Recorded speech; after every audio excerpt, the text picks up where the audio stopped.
Vamos a continuar con la segunda ponencia de esta mesa, la cual se titula Las emociones en el discurso político del semanario El Descamisado frente a la masacre de Seiza, por Facundo Ezequiel Romero. Antes de presentar a nuestro ponente, es una presentación que nos habla en torno de un acontecimiento histórico eh, que fue la movilización de bienvenida a Juan Perón, y cómo este autor, nuestro siguiente ponente, analiza el discurso retórico que se presenta en El Descamisado, un semanario argentino. Voy a dar lectura a su currículum, su semblanza. Facundo Ezequiel Romero es licenciado en Ciencias de la Comunicación por la Universidad de Buenos Aires. Actualmente es maestrando en Análisis del Discurso en la Facultad de Filosofía y Letras y becario de maestría bajo la dirección de la doctora Alejandra Vitale, y es docente de semiología. Eh, Bienvenido, maestro Facundo, y bueno, le cedo la palabra para su ponencia. Muchas gracias. Buenos días, David, gracias por la presentación. Buenos días a todos. Bueno, voy a presentar mi pantalla y comienzo. Bien, ahí están viendo todos mi presentación. Bien, un poco voy a retomar lo que mencionó David y contextualizar un poco, también teniendo en cuenta que mi trabajo es sobre un acontecimiento histórico en Argentina de 1973, por lo cual también al haber un auditorio conformado por personas de distintos lugares del mundo, seguramente va a hacer falta reponer algunas cuestiones históricas para enmarcar los discursos que analizo. Bien, como mencionó David, yo estudié Ciencias de la Comunicación en la Universidad de Buenos Aires y actualmente estoy terminando de escribir mi tesis de maestría en Análisis del Discurso. Y bueno, esto es un poco algunos de los aspectos que trabajo en esa tesis. Voy a exponer algunos de los resultados de mi investigación en esta ponencia que se titula Las emociones en el discurso político del semanario El Descamisado frente a la masacre de Seiza. Ya ahora voy a puntualizar y explicar a qué me refiero. Bien, en primer lugar voy a comentar un poco de qué se trata este acontecimiento que analizo. En 1973, Perón regresó de manera definitiva. Perón, el político del movimiento más mayoritario en la Argentina, hoy partido político que gobierna en el marco de una coalición, pero que gobierna en el país y que tiene aún una importante vigencia con el que gran parte de la sociedad se continúa identificando. Bien, este líder estuvo exiliado durante 18 años y proscripto. En 1955 Perón fue derrocado por un golpe militar cuando era presidente. Asumió un gobierno de facto que proscribió a Perón y proscribió a su partido político, y durante 18 años Perón vivió en el exilio. Y en 1973, en este acontecimiento que analizo, Perón retorna al país, y ahí, retorna en el marco de un gobierno que había sido elegido meses antes, y que era un gobierno identificado con el peronismo, un gobierno de quien había sido designado como Perón por su delegado personal. Es decir, luego de años de sucesión de gobiernos militares y de algunos gobiernos democráticos, pero que habían sido electos con el peronismo proscripto, finalmente se permitieron elecciones libres en las que el peronismo participó. En ese mismo año, en 1973, ganó Héctor Cámpora, que era quien fue designado por Perón como su delegado, y luego de esa victoria y la asunción de ese gobierno peronista, se dio finalmente el retorno de Perón de manera definitiva a la Argentina. Y en ese retorno se convocó una gran movilización de bienvenida. De hecho, es considerado la movilización más masiva de la que se tenga registro en la historia del país. Se habla de entre 2 y 4 millones de personas que fueron a recibir a Perón, que estaba previsto que hable en las inmediaciones del aeropuerto. Se había montado, en la primera foto ustedes pueden ver, en la primera foto de arriba a la izquierda, uno puede ver la multitud, y que se había montado un escenario en las inmediaciones del aeropuerto con los fines de recibir a Perón y que hable. Y también una cuestión a tener en cuenta es esta cuestión de la circulación de la palabra de Perón durante esos años en los que estuvo proscripto. En esa época debemos considerar que al no estar en el país no tenía prácticamente acceso a la palabra pública, Perón, con la importancia que esto tiene para un líder político. Sí habían circulado durante los años de exilio algunas cartas firmadas por Perón, o habían circulado tal vez algunas grabaciones entre personas ligadas al peronismo, que también eran objeto de discusión y de debate en cuanto a su autenticidad, las cartas, por ejemplo. Pero lo que estaba previsto en ese retorno era que finalmente, luego de 18 años, Perón tome la palabra frente a las masas, frente a el movimiento peronista. El acto no tuvo lugar, no se concretó ese acto de bienvenida, por esto que se conoce hoy como la masacre de Ezeiza, por este hecho de violencia política, en el que los sectores que estaban custodiando el palco dispararon a parte de la concurrencia. Y acá, esto también es importante que lo explique para que se comprenda un poco el contexto social en la Argentina en ese momento. En el peronismo había diferentes tendencias en disputa. A comienzos de los años 70 habían surgido organizaciones de izquierda armada, algunas de ellas que apoyaban al peronismo, que consideraban, se inscribían en una identidad peronista y que utilizaban este tipo de acciones armadas como forma de buscar el regreso de Perón, y que consideraban que una vez retornado Perón al país impulsaría una transformación de tipo socialista en la Argentina, digamos que el peronismo derivaría en ese sentido. Y también había otros sectores del peronismo ligados a cierto nacionalismo de derecha católico, o un peronismo sindical que se enfrentaba, que se disputaba con los grupos que mencioné antes. Es decir, había ahí un importante conflicto interno en este sentido, entre grupos que reivindicaban una misma identidad peronista, pero que tenían diferencias importantes e incluso significativas.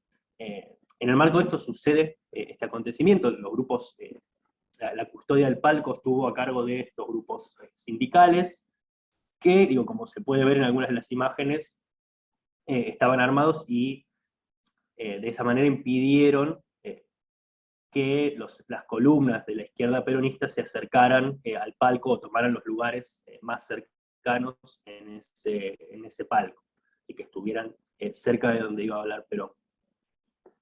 Bien, entonces, este es un poco el acontecimiento sobre el que trabajo, que era importante contextualizar y que digo, es innegable la importancia social de este hecho, tanto del retorno como de lo acontecido, porque, como algunos historiadores señalan, este hecho de la masacre de Ezeiza es un antecedente de ciertas prácticas represivas, tanto por la vía legal como por la vía ilegal, que en los años 70 serían cada vez más frecuentes. ¿Sí? La represión hacia los grupos identificados con la izquierda fue una práctica frecuente en el periodo que se inicia un poco después del regreso de Perón. Entonces, bien, este es un poco el hecho con el que trabajo desde una perspectiva discursiva. Y acá, digo, mi trabajo en el marco de un proyecto de investigación colectivo dirigido por la doctora Alejandra Vitale, que trabaja específicamente algunos discursos de los servicios de inteligencia, y en mi investigación de maestría me dedico específicamente a la construcción discursiva del retorno de Perón en un archivo de inteligencia, en la prensa comercial y en una publicación militante, que es esta en la que me voy a detener. Comparando diferentes tipos de discurso, ¿sí? Es decir, comparando estos discursos, por ejemplo, de los servicios de inteligencia con los de la prensa comercial de circulación más general, con un discurso de la prensa de tipo política, militante. En el marco de la teoría del discurso social, que considera todo lo dicho en un determinado estado de sociedad como propio de determinado, en el marco de determinado sistema regulador global de lo decidido. Y ahora, esto encuadra un poco a raíz de qué expongo esta cuestión sobre las emociones y la argumentación en este semanario que es El Descamisado. Bien, los discursos que analizo entonces son estos. Por un lado, son los discursos que analizo en mi tesis de maestría. En esta ponencia voy a presentar cuestiones que tienen que ver con solo uno de ellos, que es esta revista El Descamisado. ¿Sí? Por un lado, los diarios Clarín y La Nación, dos diarios de circulación comercial, amplia, con diferentes inscripciones sociales e ideológicas. Esta revista El Descamisado, una revista ligada a la organización Montoneros, una organización de este peronismo de izquierda con una tendencia revolucionaria, y también el archivo DIPBA, el archivo de inteligencia de la Policía de la Provincia de Buenos Aires. Un poco esto es lo que enmarca mi tesis de maestría. Después aquí voy a presentar únicamente algunos resultados relativos a la argumentación y las emociones en este semanario El Descamisado. Bien, algunos conceptos que tengo en cuenta en mi trabajo. Por un lado, me inscribo en el marco de la teoría del discurso social de Marc Angenot y de la hegemonía discursiva. Angenot propone que, más allá de determinada diversidad, en una investigación uno puede identificar ciertas dominancias interdiscursivas, ciertas lógicas de homogeneización y diversificación discursiva, es decir, lo que el autor llama una hegemonía discursiva. A raíz de esto, me propongo comparar diferentes materialidades discursivas propias de diferentes instancias de enunciación para observar y describir este sistema en términos más generales, según lo plantea Angenot. Y por otro lado, considero la construcción del acontecimiento desde el punto de vista planteado por Eliseo Berón, que considera que estos acontecimientos sociales son constituidos por los discursos, y en particular asignando la importancia a los discursos de los medios de comunicación. Es decir, esta idea es que los acontecimientos sociales, en tanto determinada experiencia compartida por una comunidad, no preexisten a los discursos que permiten que justamente esa experiencia social sea colectiva.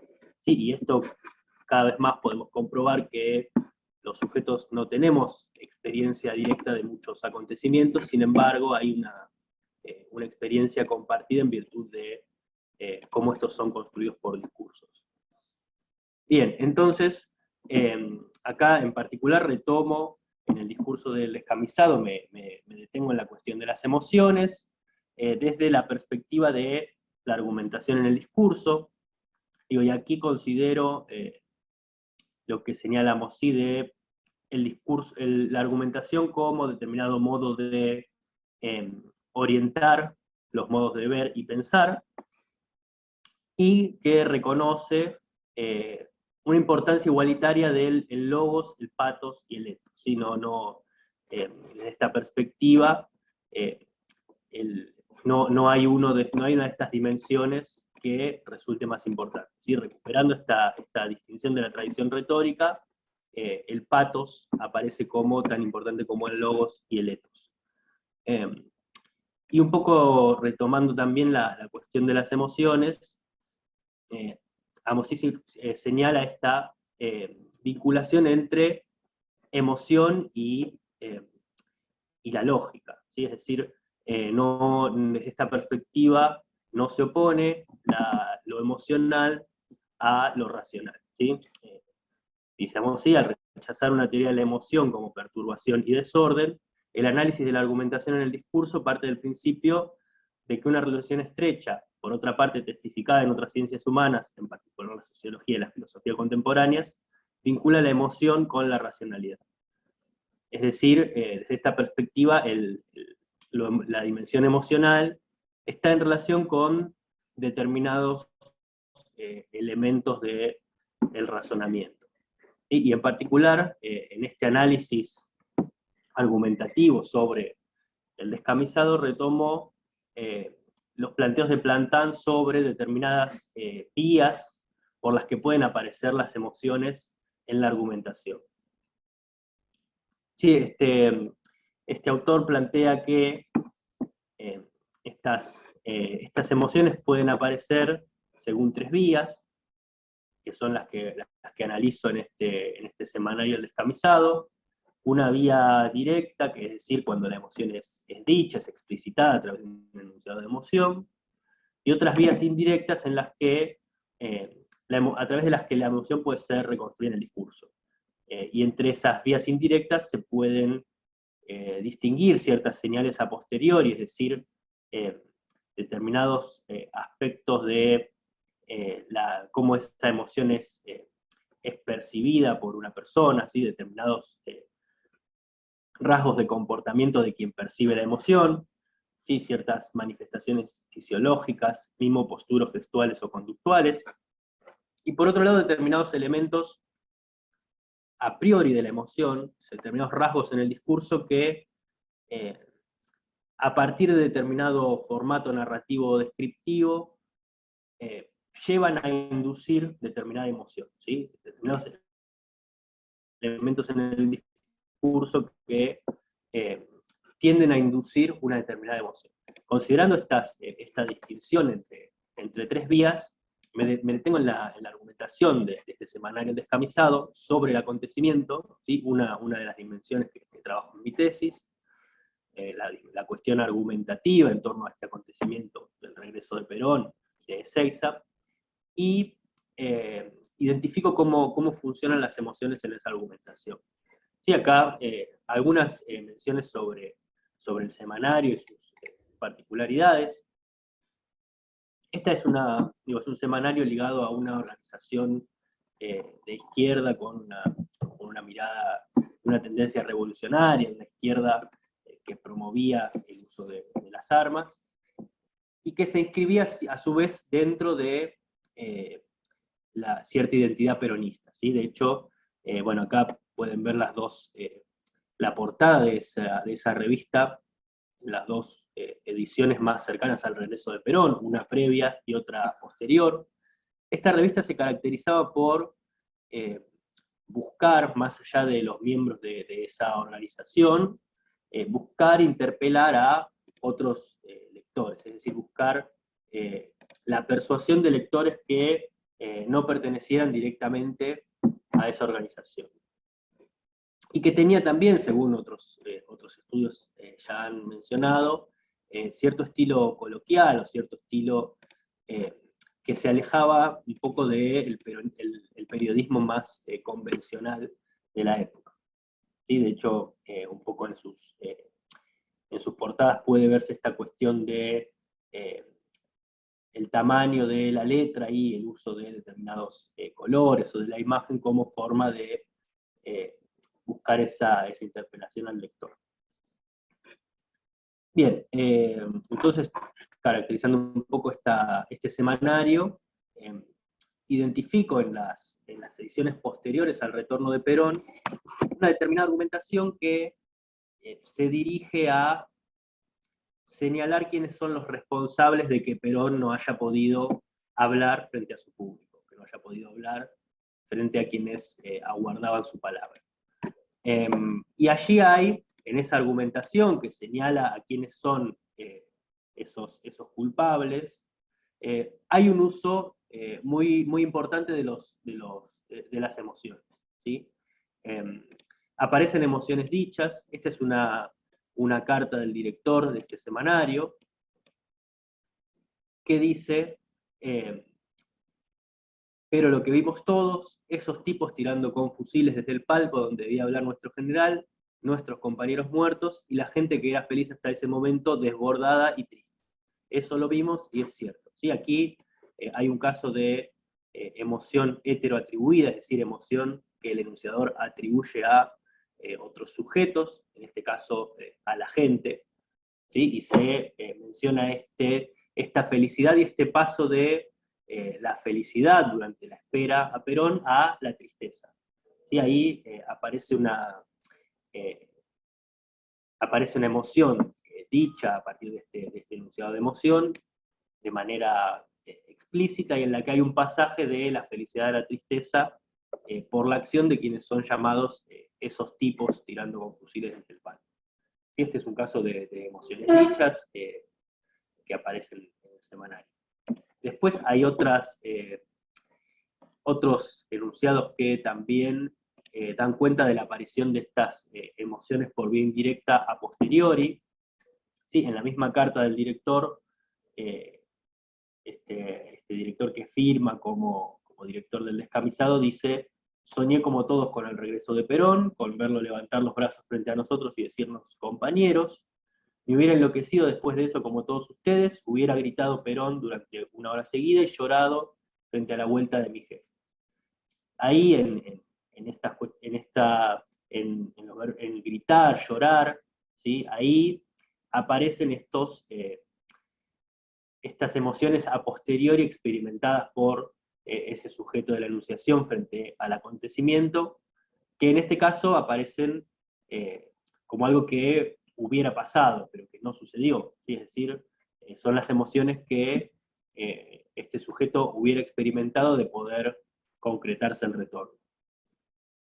Y nuevamente, en otra de las notas, en una presentación de determinados testimonios, aparece esta cuestión de, en la última parte de esta presentación de estos testimonios sobre el hecho, el denunciador dice: todo esto, lo que contiene este informe especial, que con huellas de dolor presenta nuestra revista. ¿Sí? Es decir, ahí nuevamente aparecen estas huellas de dolor en ese enunciador, ¿sí? En ese enunciador que se hace cargo de nuestra revista.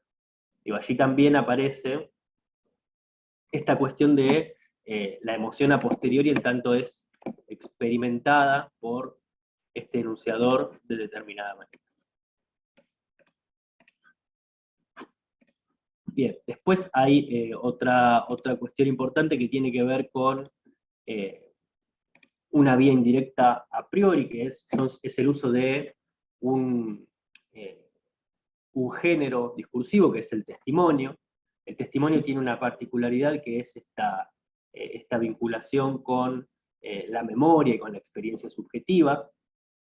El Descamisado lo que hace para informar sobre este acontecimiento y sobre lo ocurrido es recopilar y agrupar testimonios tanto individuales como colectivos, es decir, tanto individuales como de determinadas agrupaciones políticas, y esos testimonios tienen esta fuerte carga subjetiva, en tanto es un género que se define de esa manera, por la subjetividad de quien enuncia. ¿Sí? Entonces, esto funciona como determinado formato narrativo que induce a la emoción por su propia naturaleza de testimonio. Y acá reproduzco un breve testimonio que el descamisado reproduce, en el que el enunciador de este testimonio dice: comenzaron los disparos desde la izquierda del palco y del lado derecho, de los dos extremos, cruzando el fuego. No se podía correr, pero lo conseguía hacer hacia los chalets. Allí había gente que se refugiaba. En ese momento agarraron a un joven de unos 25 años que estaba escondido, me imagino, por los disparos. Estaba con su madre y con su hermana, explicó que venía del interior, pero por poco lo linchan igual. Le reventaron la cara y le hicieron un tajo de atrás hacia adelante en el cuello y sangraba mucho.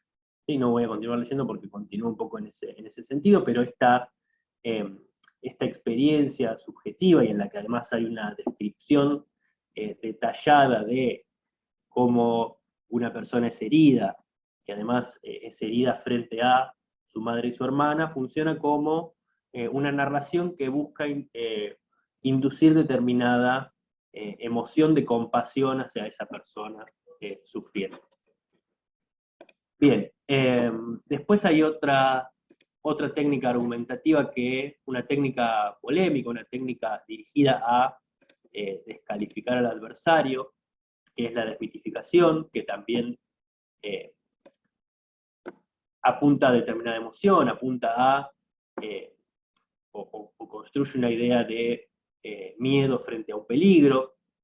Y allí lo que hace el descamisado es señalar que esos que impidieron el acto, quienes dispararon en ese acto, en realidad no son parte del peronismo, sino que son infiltrados, responden a otros intereses. ¿Sí? En particular se menciona a la CIA, es decir, hay una idea de que quienes son antagonistas a la posición en la que se inscribe el semanario dentro del peronismo, son en realidad, responden a intereses foráneos o a intereses contrarios a los nacionales. Entonces, el descamisado menciona que ese hecho se debió a la injerencia de la CIA en el movimiento peronista a través de una infiltración. ¿Sí? Y esta desmitificación, es decir, frente a un adversario, la desmitificación es una técnica de refutación que ataca al ethos de ese adversario, y que lo que hace es justamente señalar que ese adversario tiene otros intereses de los que declara, ¿sí? Que responde a otros intereses no explicitados. Y aquí lo que se hace es justamente presentar a esos adversarios dentro del peronismo como aliados de la CIA o que responden a intereses extranjeros contrarios a los de la nación. Bien, y otra cuestión, un último punto que menciono sobre cómo aparece la emoción en este semanario, tiene que ver con las imágenes. Aquí retomo a Roland Barthes, que menciona, en La cámara lúcida menciona dos modos de lectura de la imagen, una el studium y otra el punctum. El studium ligado a determinada lectura cultural de la imagen, y el punctum como cierta dimensión punzante de la fotografía que corta esa dimensión cultural y sale a la búsqueda del espectador. ¿Sí? Aquí hay determinadas imágenes que el semanario reproduce que tienen esta dimensión de mostrar determinados elementos violentos como forma de apelar al lector, ¿sí? Una persona que falleció, mostrada en imágenes, también una golpiza por parte de la custodia del palco a otra persona, ¿sí? Son ciertos elementos, ¿sí? Que también pueden considerarse en tanto apelan a la dimensión patémica, ¿sí? Una cara una cara herida de una de las personas, ¿sí? También la mirada de un niño como forma de mostrar la emoción de ese pueblo movilizado frente al regreso.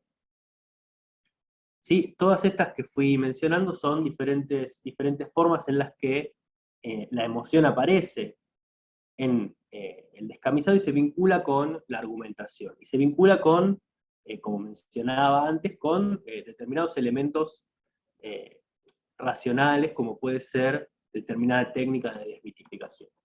Y acá, bueno, retomo un poco algunas conclusiones de este análisis.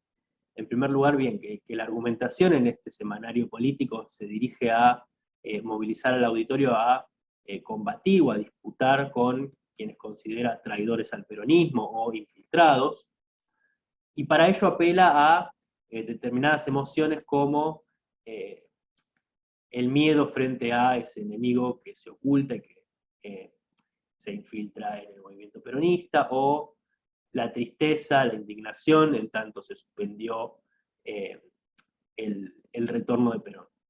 Pero estas emociones aparecen vinculadas con determinados elementos tóxicos, con determinados tópicos como este tópico de la infiltración, que en mi tesis más general pude verificar que no se limita al discurso del descamisado, sino que esta idea de la infiltración de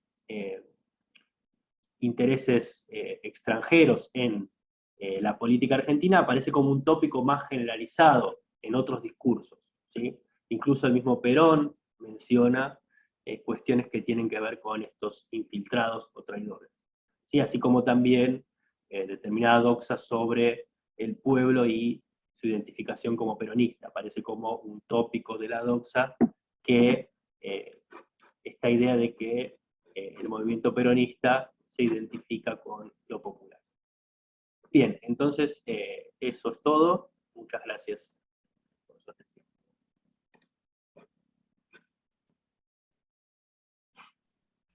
Muchísimas gracias, maestro Facundo Ezequiel, por esta contextualización de su presentación en torno al regreso de Perón y este acontecimiento y análisis sobre las emociones que se escribieron en este semanario.